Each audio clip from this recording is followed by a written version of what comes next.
ma wane no ke min wa teach me kati ki check mano miro do ke kwara choli ikar ma nyar berti eto lok eni wayo be aka kanyo do miro nyang mabe ni lok mo be aka dogane peloka man lokar wodi yana wano bir ni weng wor wiye yen tike ni ye yin mok ni eni wan ma megi abi wor wiye ki leba choli ento text ma be min wuti mo donc ci dul ma mi ara ci dul ma ma angwena bi ma ci ciel mere me nyoto kero mir yar ke kwena ni ario in pero mo churu lok ata mir ke ya bu yem na ke kai mi gen ma mono wonu loni background ngo wer wan tikani wa o yetin itemo yeme ka kan kai yonge rodi bi wachi wu ngo ma don gen ko timo ikine da dit ruor gendo waje eta bi minu ma ai kartach kadong wabi minu ngo mudong na tia ki wa kachake wi loko madiru pi kachak man parwori ni tien mono ki pi acholi ki pi joma mara acholi one theme it is about acholi and those who love acholi dur me achiel ene kita mano tamne miro lok enu chat kere me achiel miro chat bot acholi community mapajo ki mawoko makinywalogi ki pe makinywalogi yen mane gurri parwori ochunye me ario ruori en matika kanyi gimir kwena ne eno chat bot ruori lo wegi mugwakum gi pe kanyi iten lok mapat miro lok eno obot me dek ruori mete mano kwena maki biyar ka kanyi o chero gudul mapejenge kum gamente kiloni civil society organizations muken ti acholi muken pe acholi dul parwori mete mano jomu ber ka konyowa yo muken mapol mapat makilebon waloni development partners bene lok eno mero makgi pen giti chalo stakeholders kidore ruodi mete mano lokino chatbot joma kiloni state and non-state actors irom gi mapat watiki jomu kene machalo RDC gi wegi komi do me parliament wegi komi me abiji wen man joma mero lok eno obot gi watamani kwena mambe item yeme kantin o bene bot ke mukene mapat ka choli watiki ke mukene chalo bunyoro watiki ke kan chalo madi langi kaber murumo buganda be watamani kwena eno mero obot gi pen game stakeholders kima gikine watamani kwena eno mero bet un media mutika kan woro shero bot dul dana way makiloni public mane dul ma chia dum gen ma mono loni preamble onyo kita anabe yaro ki lok parwodi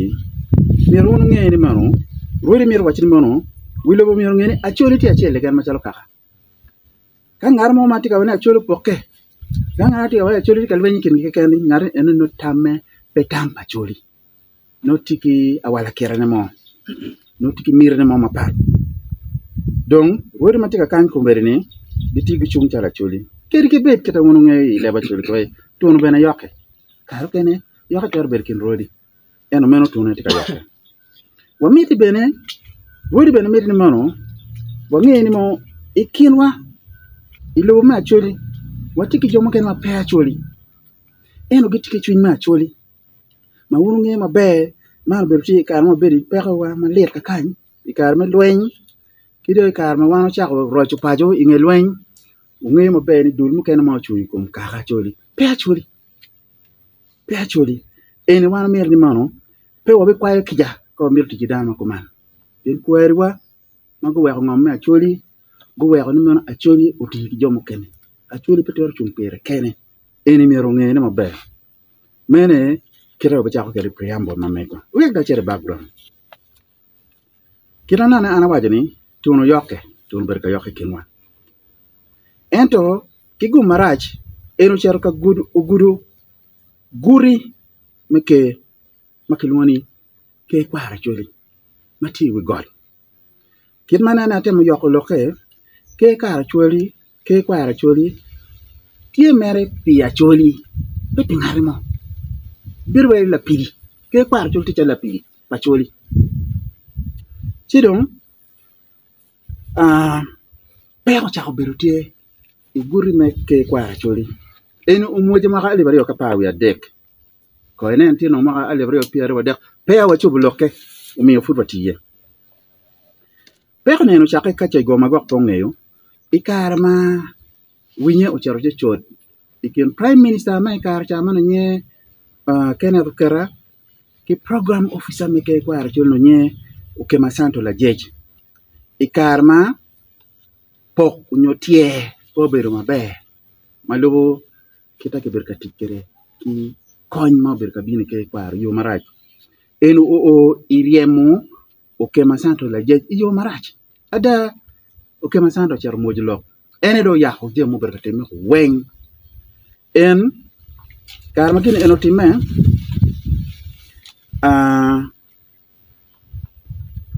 kichako dong neno ngama miyo kitimke lok eno doko lok maduong madiet mada pien dul mano kwanyo kirana na waje aro minu nyinga chila rio dek mo boberu ki dana machalo Norwegian Refugee Council, Action Aid Uganda, Unifem Man Dulme, United Nations, Komboni Samaritan, USAID, Medicine Sans Frontier, European Union, CARE, Caritas, me wache manako. Man jomu kero chiani mapol. Machiani ma kero ni $1 billion. Chiani mapat. Me wilo mapat $, kono krona, kono Japanese yen ben wen brutie. Kiberka kerne ya gulu makalwoni Democratic Governance Facility. Eni ka madong jemi petika tene, jone enego kati kikwed. Lemono luoni mano forensic audit. Kitimo forensic audit. Mene anu kip make kwa aracholi. Uber kati kere kichene. Ada report eni tie kawundo loga ngea kone kibikonyu wek dong po don kakany. Report eni wenti mo ay karja. Machi muje maraji muti mo kuduju kira ke lanyo kere lim system bene peke ngo bene pe kirme dor ke kwa beno peke. Amir minu statement achel. Manyor ni mano lanyo cheno berotie. Dona mo wajo ni mano tangweno makibeka tikere ikare ne yuko bakamber lamo nyo kwero kakama tomo kanga majem tangweno kan berwel tangweno chela ali babor dona mo eno berwe tang wudu makitingo kidege ki Southern Sudan me bino Uganda ken tangweno ali babor manti record uka entije bidu iya chidong ikare makiyar tame eni loko chako kati wan kom machon Dadit jar mapin mapenduzi makume yonte mam parliament loko over machalo won kom ma bijo loko en twer ko ti loko cher bor ko murigan machalo won kom me actually parliamentary group karja ko murigan go bedo ki retreat ipara gulwon ruodi ko wen gulwon lu dira chula wen ko bien ko tieto wagini Dadit ko Justin Bing ene kimiyo o tiero pa man chi e ko ara chula o ki kenyo kinon mi o bien gang kiket loki ping chako ker loki bigot won kom ubero kate wi apo chi ubero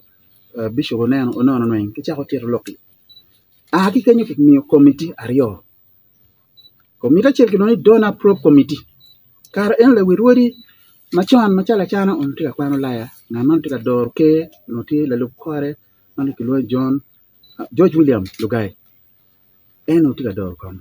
Kwe miyo ki ni kiket committee wako ni ngo mutime eni choro wat kilo lu kongwa ada kiket committee ario committee cheki no donor pro committee wan come obero kidega Titus Lack no aki kitgum dan ma wara obero la me CA machon me la mu obero la phone madiet ikiguma cooperative college obero wan come public accounts committee me district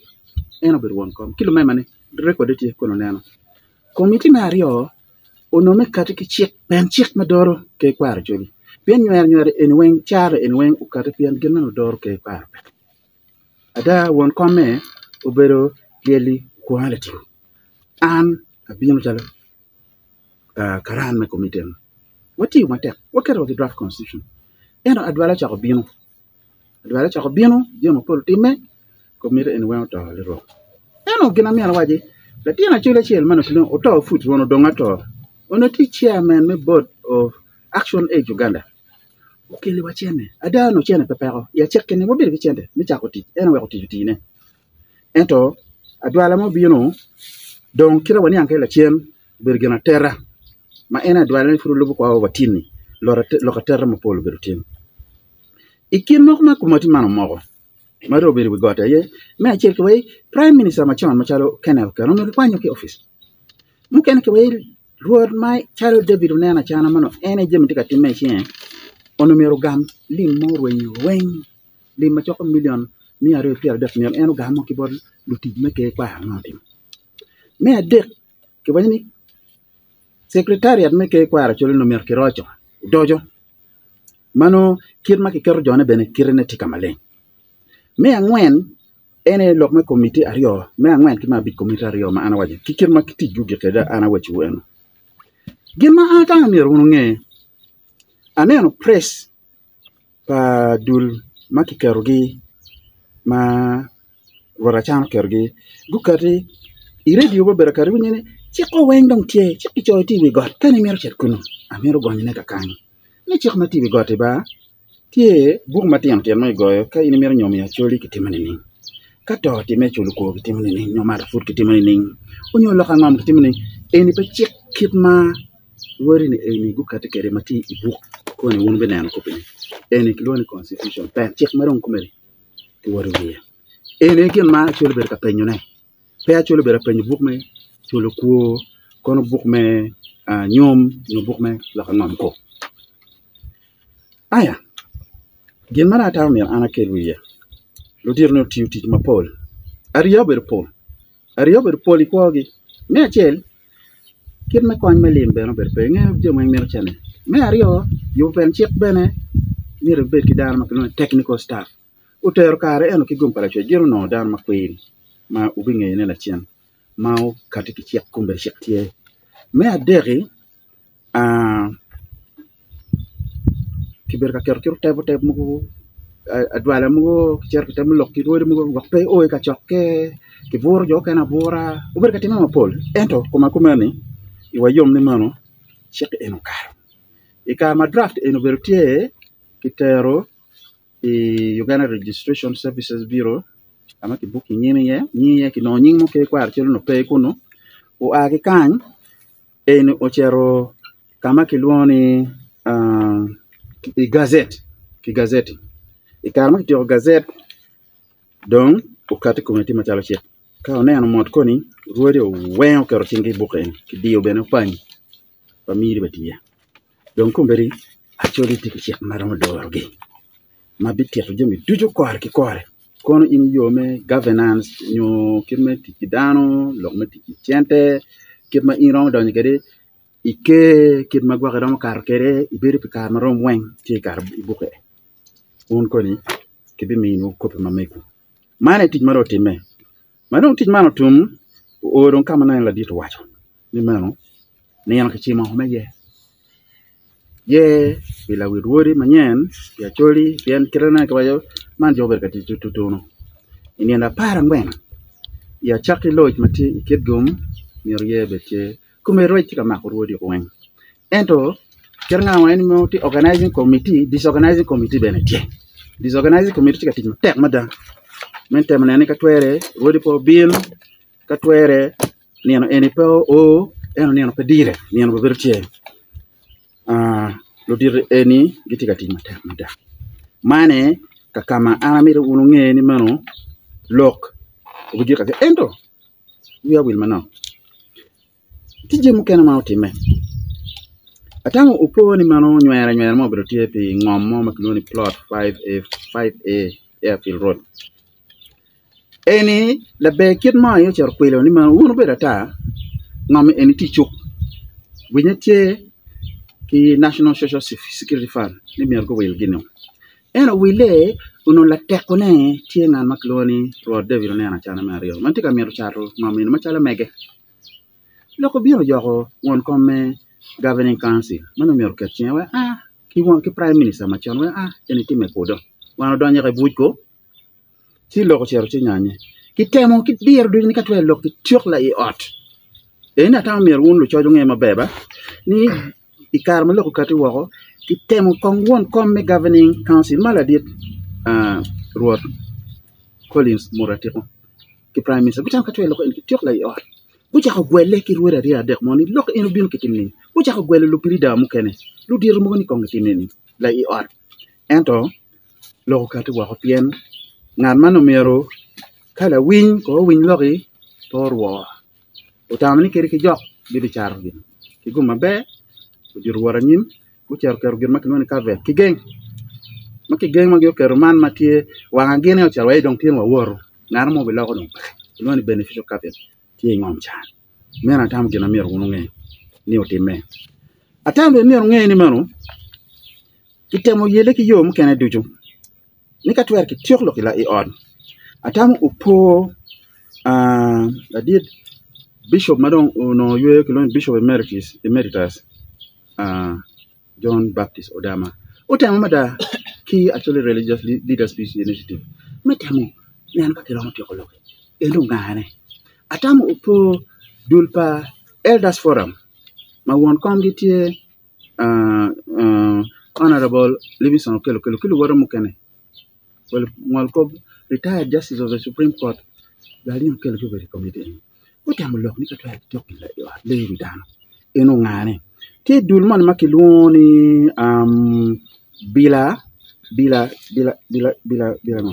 bila wa ma ruere ngama dorti la fon university mo beno go bino ko per don ni ka twer ki chob lokila yi on ungane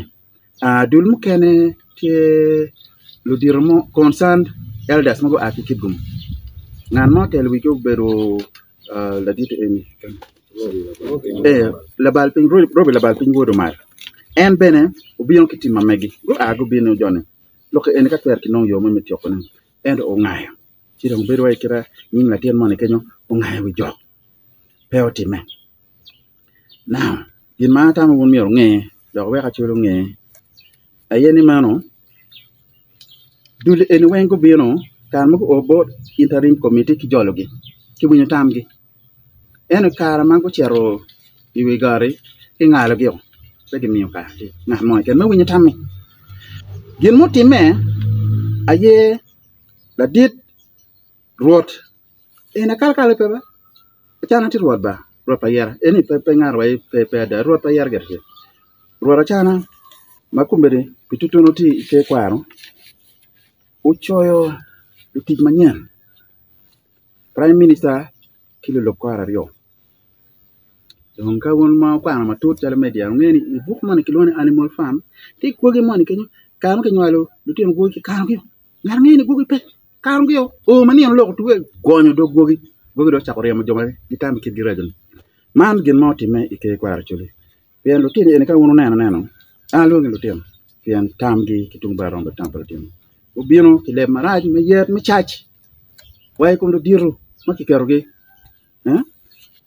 le mo ma tigo berkati me yet mo berkati ma eni kai ya chori ono perwate si ada peo ganti paludir parwodi en mi ke ma wachu a poko tambe tima poko kindano kitte mo wilo dano bo tambe tie tam vorna bo tambe tie ki chako kilo ruodi mo a chuya bene wa ko bin ka twere o chung ya dol kamalu yelu dano ti yen la bolle ipai cho ro me pai cho man ki karmonti ko mai kono ipagak bene fudi ne to doge pe otum be gutem imairupe bene ti katime ya goro ata unu winyi gono time ya goro make kelo wa bishop gi ka wiro wode choli eni no petich pa ke eno petich pa ke chi we ko kono eni weng aya ruori en be ki mo kan ki lungo gi by police ni ko chi cho dogu ruodi ba ruot ka chwal ruodi e cho dogi police eno pekira mi ke otikere o mi ada lutwa kuma dong ti nyim ka ka chole ne ono ngi chimo pen chek dong chimo ne ono be chimo rech ka wara nyim tam tieni eni anda para ngwen me do ma bishel mo be biona eni mir kitin gen motime e mwa ali bachel mia bu ngwen pier bu ngwen wi achel ma ruot ma payera manye onen de vira chana me ario gupiem gini ruot me la mogi makiloni otia Martin oto atuka yai gupiem mebe la wirwodi yeni enoni record wanyoro ne mano ruora chana me ario ola tika kikwi otia kikwi ache otia be no ye o wa kumberi achana no beri kom otia kichimo cha la rukor pe ma rabich ma na no tiba se ma rabich eni poke ki gema wana ne kitika meto si magwling no rwa khone manenga kimini acholo be king chale Buganda bunyoro toro acholo ni kapaleti mwani acholo ruori wen rom ki yero wara chiel ni ino ke chere kukin wa pikare moni kallo motie pian pedama nglo wo ero aneno waneno chale ruori ko wegi neno chale tika lakto targen ka down tika age kai mechal Kampala kai ngolo karoma ki kero flag king of acholi enone wa an atawni enora pegena wa tamni no tiene atamni metwe loka wa ye bene ni mano peti chimo ma kichim kamoni ke mo ke ken dong nyor kada ke machala bole peti kamo kichim ni mono ber la wirwodi dong tie ti papaya takalas ene peti rodi beri kenge nanan mio lokome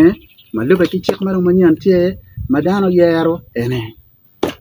bibe wirwodi gore me pong duon ko be watika winyo loka ti matek mada rodi ni te wani gen ki jolo tamme gore me pong duon ero gore me pong duon obetiu ka che rodi tie uchung la wan chen mene kogi kanena par ngwen ramo we ka cholunge agyo ka kan luba me dugum